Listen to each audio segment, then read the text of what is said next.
என் நெஞ்சில் குடியிருக்கும்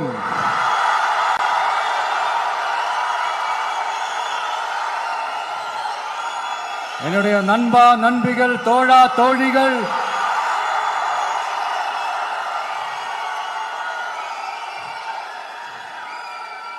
உங்க எல்லார் கூடவும் இவங்க எல்லாரும் கூடவும் இந்த ஸ்டேஜில் நானும் இருக்கிறது எனக்கு ரொம்ப பெருமையா இருக்கு. முக்கியமா இப்படி ஒரு ஃபங்க்ஷனை ஏற்பாடு பண்ணி எனக்கு அந்த வாய்ப்பை கொடுத்த விகடன் குழுமத்திற்கு என்னுடைய மனமார்ந்த நன்றிகளை தெரிவிச்சுக்கிறேன்.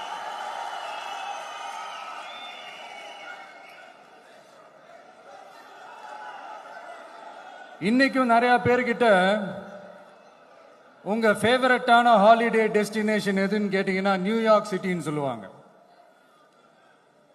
ஏன்னா அங்க போய் ஒரு 2-3 நாள் தங்கிட்டு வர்றதே அது ஒரு பெரிய ஸ்டேட்டஸ் ஆகவும்